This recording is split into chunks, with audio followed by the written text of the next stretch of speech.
we've got one player already decided to go to the round of 16, being our third player now in the round of 16. But one more remains to be decided today. One of these two players, Paralyze or Innovation, is going home a Code A player. Yeah, so unfortunate that we can't have all four of these players in, of course, but like you said, one of these guys is going to go out of Code S. And Innovation, a lot of people cheering for him, hoping he will get out of this group. But so far in the losers match, not in a great situation. Paralyze not doing so good in his games, looked a bit nervous in the first one. The second one looked a little bit better. Went for that Phoenix Colossi style, but in the end, here was able to take him down. So he has a lot to prove here again. Yeah, he certainly does, man. This is going to be a really interesting one. Both of these guys going into their second PBT. Down here in the bottom right in the teal, the Paradox player here, it is SK Telecom T1 Paralyze. Paralyze. Status Pokemon. Yeah. Not as bad as Freeze. No, I don't like that one. All right, down to the bottom left in red, a legend. Spacer Innovation. Was once hailed as the undisputed best player in the world. Has since had some trouble keeping up with his name, his reputation. Yeah. Expressed his overwhelming confidence in the opening interview. He was like, I'm going to get out first in this group. Those dreams are already gone. Yeah, he's already failed in that regard. He can possibly get out second. It is still possible. He may still continue on here at Code S, but he's got to get through two guys first. I actually, I stay on my predictions for now. I think it's going to be Cure and Myungshik. I mean, Cure's already out, so that makes sense. But this also means we won't see any more TVT, or there's no more possibility for TVT. Just not going to see it today. Yeah, that's a bit unfortunate. But there's always opportunities for later. There's always an opportunity for a PvP. Yeah. I know everybody loves to watch PvP. Yeah. PvP is a sick matchup. Gas first for Innovation. Really changing it up this time. Cool. Oh, no, it's not gas first, excuse me. It's just... No? No, it's actually not. It's like normal gas timing. I don't know why I said that. I don't know why I said that, Brent. Why did you do that? It's okay. I forgive you. Please. I will make a big deal out of it. So yeah, it's just a normal Reaper expand. Yeah. And it's good. He's going to be able to get the scout on. Of course, no crazy walling off here by Paralyze. No forwards first. Yeah, this map, we just see a lot of really fast, like, Town Hall first expands. And just not seeing it here. Like, going to go ahead and put the CC down at normal timing. Vice versa. Well, these players playing very standard. There's the Nexus, no block, no eBay block, obviously 4-player map. Takes 2 on the cross. The thing I like about this map is that that little square is right there underneath that Nexus. It's not off to the side. No. See, look at that. It fits just so nicely. It just slips in there. So before we find out if Paralyze is going to go Phoenix or not, it's going to be some downtime. You know, it's going to take a little bit of time for these to ramp up. I love how that's how it's gone. Today it's like, will he go Phoenixes or no? Yeah. It's like 2 builds. Innovation rushes +1 again. Yeah, that's his style. So, I mean, let's see how much scout information this Reaper get done. Looks like not a lot. In fact, none. He's like, oh, you made a mothership core. Oh no. That leads me to believe you have at least a Cybernetics core and a gateway. Therefore, also your main Nexus is still alive. Wow, that probe got inside, man. He's a survivor. Does get the obvious information here. I don't think he saw the eBay. Innovation taking this probe really seriously. He's like, spreading out those Marines, you're not going to get by me. He didn't see the eBay, right? There's a robo, speaking of text. I'm not sure. I think it's too far to the left for him to have seen that. I'm pretty sure he didn't see it. That'd be pretty crazy. All right, he's going to sack it. Nope. Nothing to see. Not seeing that robo. Yeah. Pretty tough to scout with Reapers on this map. I mean, for the reason we saw earlier with the cannons, there's just one location where they can jump in. There's nowhere else to jump in. Yeah. Well, everything pretty standard in this base. Got a robo on the way. It's about to finish here. A bunch of stalkers coming out. Seems like he wants to move out on the map here with his stalkers. Yeah, give the illusion of some pressure here. Just gonna kind of poke a little bit. Not gonna be able to walk up the ramp. Scanning goes down. Doesn't actually see the robo. It's very well placed. Nor does it see the bay. Literally all it sees is what he already knew. Yeah. Was the gateway and the cyber core. Now the main nexus is still alive. Yeah. Could have, you know, attacked it with all of his probes, maybe, you know. Actually, I suppose he couldn't know that for sure. Because the nexus could have died after he made the cybernetics core. And after the mothership core was out. It's possible. Yeah, I guess that is a possibility.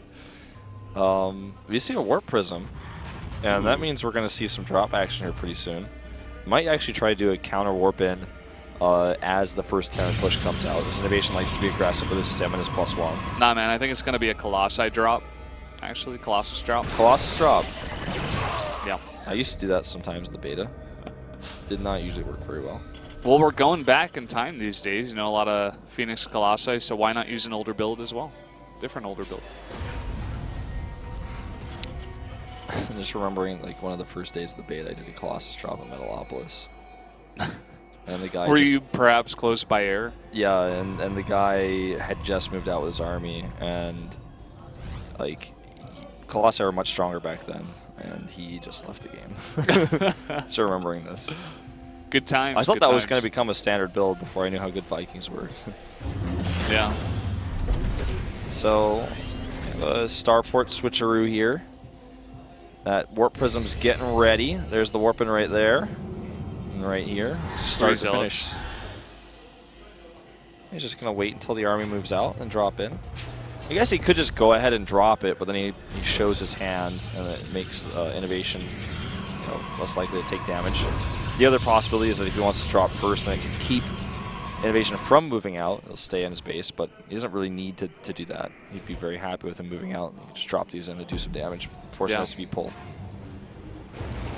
It seems like what he wants to do. I mean, he has that observer. He sees the medevacs moving out, sees the drop, and here we go. Momentum already, movement on that warp prism, and he's go straight for that. But there are Marines ready here. Yeah, but that's actually, is that enough Marines? Well, with the SCVs helping out and blocking, yeah, but he does take a few losses. All right, double drop, meanwhile, going for the big drop over here. And it gets in and unloaded. This is a problem. Do you actually get that Colossus? No. Not quite. Pretty close, though. Gets it pretty low. Without the second Colossus, I think he would have gotten it. Yeah, definitely. Well, looking at supplies here, pretty good position for Paralyze, who wants to be aggressive. And these medevacs are going to try to swing back around. There's a Nexus cannon ready, and another Colossus is going to come over. He's not even going to stick around. He's got 4 pylons set up. Yeah, he wants to make this attack work. He's doing this parting style while he takes a third. I wonder if he can get the cancel on this CC, actually. I think he may just be able to. Yeah, if he walks right now, he should. Kills the SCV right away, and that's not going to be made. Uh-oh, these units don't like well there. At the same time, a drop over here.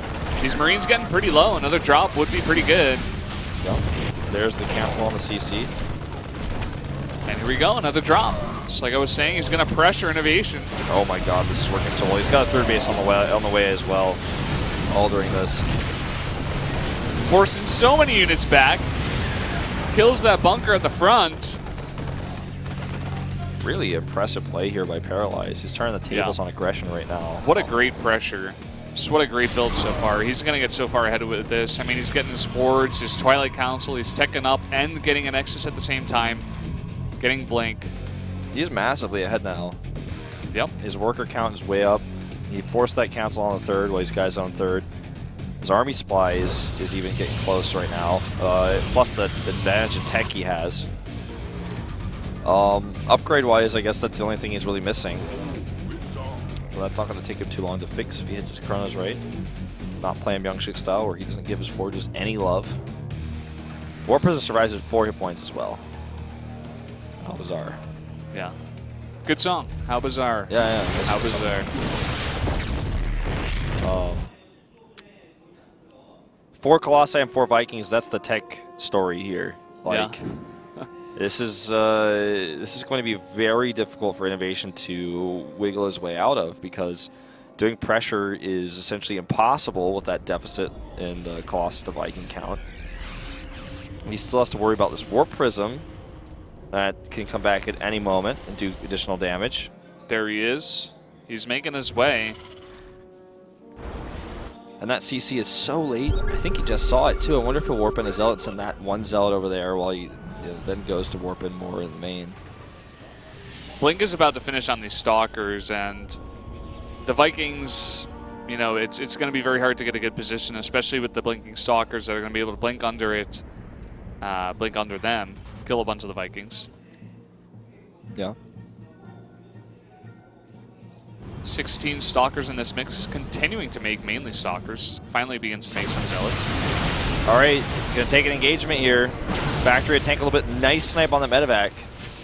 Cool little animation there on that death of the medevac. He's gonna lose that Factory, but meanwhile, one Colossus goes down instantly. Second one goes down, third and fourth. This is a lot of Marauder firepower here. Oh, no. Innovation's upgrades, man. I think they're just gonna win him this fight and potentially the game, because now, I don't know, does he have enough to warp in at home? It's pretty close. I mean, that was just a terrible fight. Those Stalkers were trying to kill the Factory here. Another Colossus does pop out, but the Vikings immediately gone, and all he's got is Stalkers. I mean, some Zealots do get warped in here, but again, Innovation having a great trade so far. A ton more reinforcements coming across the map as well. Reinforces the real story here. Even the Vikings there at the back to add the extra DPS. And he's just going to force his way forward here. Terran's got that third base up. And he just needs to be able to focus one of those cross down. If he could just get that, that would be all he needed. What a good hold there, actually. Yeah, the Vikings being microed on the ground, so cute, so gigantic, it's so hard for them to move. Well, it's meant to be flyers. I mean, they do have the ability to walk on the ground if that's necessary, you know. Look at that guy. Does look kind of funny. Well, if you look at the Viking top, actually, and especially when it's in ground mode, but if you look at it here, it kind of looks like a vulture, actually. If that production is related. Ooh, possibly. I'll have to ask that guy with the goatee in the story mode. I'm pretty sure he made those. Well, +3 now on the way, whereas Innovation, or rather, Paralyze is about to be at 1-1 only. So not looking so good for him for upgrades. Definitely not. We got Ghost on the way as well, as more Vikings being produced here. I wouldn't be surprised if he just follows up with a Ghost timing, maybe even bring some SCVs. I'm not even sure if he needs them at this point, but will be nice. One Marine is getting ahead of himself. Time for another drop. Scan goes down. He wants to see... Actually, maybe he's trying to find the Templar Archives, trying to find out if there's a transition to Storm. Maybe check the gateway count. Well, the Templar Archives was just made now. Yeah. So very far behind. Charge is finished. And here he goes, charging his way in. Only 2 of them dropped out. Yeah. Not sure why that is the case, but I guess he only needs 2 for now. Pick these up and save them if he wanted to, but he's focused over here. This is a lot of Terran, and he's trying to force his way through. And it looks like he's just going to be able to do it. Just too many Marauders here. That upgrade lead with the extra +2, and that's all he needs. Probes are off the line, dropping like flies. The Vikings can land here in a second after they kill that last Colossus. And that's going to be all she wrote. Innovation's going to take game number 1. Very nicely played here. Takes a huge engagement in the middle of the map. Paralyze not the best control there. GG's out. Innovation takes it 1-0. One step closer to getting to that final match. Very, very well played. And having to switch up his style, you know, playing against Phoenix's back-to-back, and then now having to play against Paralyze's more normal Warp Prism-oriented style. And for Paralyze, man, he was looking for that safety. He wanted to go to the round of 8 so they could be seeded again. And he's one loss away from going to the Nightmare Zone, man, going to the dungeon in Code A, the Gauntlet, where everyone has to fight their way out. one of the worst feelings, actually making it into Code S and then dropping out in the round of 32. Especially after going so far last season, right? Yeah. Well, we're going to jump right into game number 2 here, guys. Let's see what the map is. It's Deadwing here for Paralyze. Wonder if he wants to go for that kind of style with the Phoenixes. I think so. But, you know, we saw on this map last time a Blink Stalker play. No, that was on Catalina. Yep. Okay, yeah. No, this is where he's been playing Phoenixes. I don't know, man. Innovation did have some trouble with that, but feels a bit too predictable at this point. I guess he could do it, but you put your whole Code S career on the line in this game that everything matters on your map pick. Might want to keep your build a secret. Let's